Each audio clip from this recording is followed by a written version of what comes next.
నమస్తే, welcome to వార్తలు వాస్తవాలు. నేను సీతారామరాజు. ముందుగా ఈరోజు పత్రికల్లో వచ్చిన ప్రధానమైన వార్తలు ఒకసారి చూద్దాం. ముందుగా నమస్తే తెలంగాణలో రెండు కళ్ళ బాబు ఒంటి కన్ను వ్యూహం అనే ప్రధానమైన వార్త మనకు కనిపిస్తూ ఉంది. తెలంగాణలో మళ్ళీ టీడీపీ దుకాణం తెరిచేందుకు ఎత్తులు అంటూ ఇటీవల జరుగుతున్న పరిణామాల నేపథ్యంలో ఒక కథనం మనం చూస్తూ ఉన్నాం. బీజేపీ అలాగే జనసేనతో కలిసి కూటమి ఏర్పాటుగా ఒక ప్రయత్నం జరుగుతుందనే అంశం.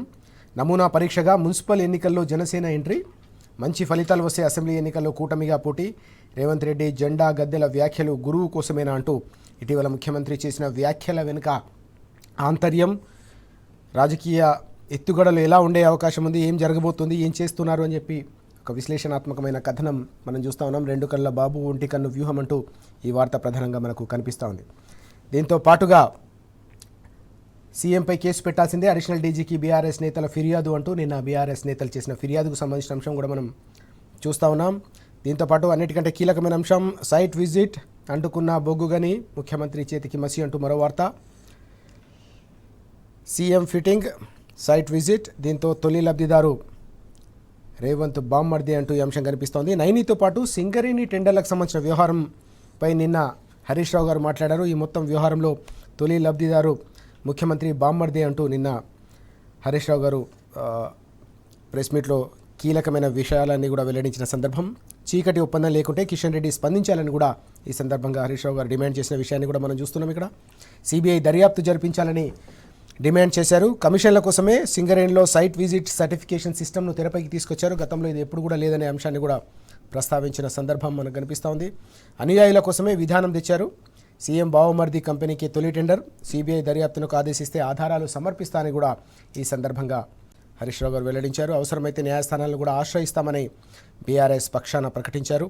పర్సంటేజీల కోసమే సింగరేణిలో డీజిల్ విధానాన్ని తెరపైకి తీసుకొచ్చారు.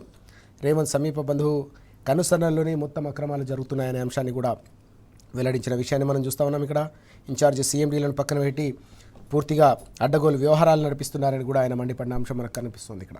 అయితే ఈ క్రమంలోనే నిన్న హరీష్ రావు గారు ఉదయం ప్రెస్ కాన్ఫరెన్స్ పెట్టిన తర్వాత సాయంత్రానికి సిట్ నోటీసులకు సంబంధించిన అంశం కూడా మనకు కనిపిస్తోంది. ఫోన్ ట్యాపింగ్ కేసులో జారీ, నేడు విచారణకు రావాలనే ఆదేశం అంటూ ఈ కథనం కూడా మనం చూస్తూ ఉన్నాం.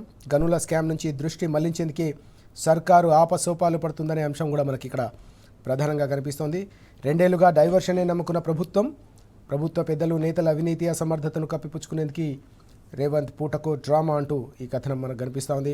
నిలదీస్తున్న బీఆర్ఎస్పై నిందలతో కాలయాపన, గ్యారంటీలను పూర్తిగా గాలి కొదిలేసి ప్రజల దృష్టిని మళ్లించేందుకు ఎప్పటికప్పుడు అటెన్షన్ డైవర్షన్ పాలిటిక్స్ను తెరపైకి తీసుకొస్తున్నారనే విషయం.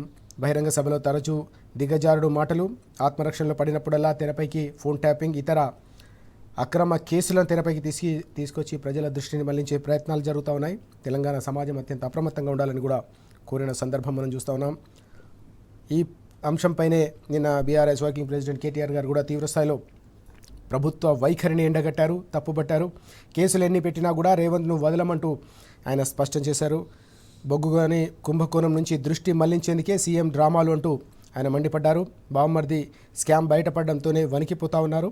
హరీష్ రావుపై కావాలనే కక్ష సాధింపు చర్యలకు పాల్పడుతుంది ప్రభుత్వం. అయితే ఇలాంటి కేసులకు, అక్రమ కేసులకు, నోటీసులకు భయపడే పార్టీ బీఆర్ఎస్ కాదని, తప్పకుండా ఉద్యమ కాలంలో ఇంతకంటే ఎక్కువ నిర్బంధాన్ని చూసామని, తప్పకుండా వీటిని కూడా ఎదుర్కొంటాం, సంఘటితంగా పోరాటం చేస్తాం, చివరికి న్యాయం గెలుస్తుందని స్పష్టం చేసిన సందర్భం. పసలేని కేసులు పెట్టి తెలంగాణకు సంబంధించిన గొంతుకులను, ప్రశ్నించే గొంతుకులను అణచివేయాలనే ఒక కుట్ర కొనసాగుతుంది. ఈ కుట్రలను ఛేదిస్తాం, తెలంగాణను కాపాడుకుంటామని కూడా నిన్న కేటీఆర్ గారు స్పష్టం చేసిన ప్రధానమైన అంశం కూడా మనకు కనిపిస్తూ ఉంది. ఇవి ఈరోజు కీలకంగా పత్రికల్లో కనిపిస్తున్న కథనాలు.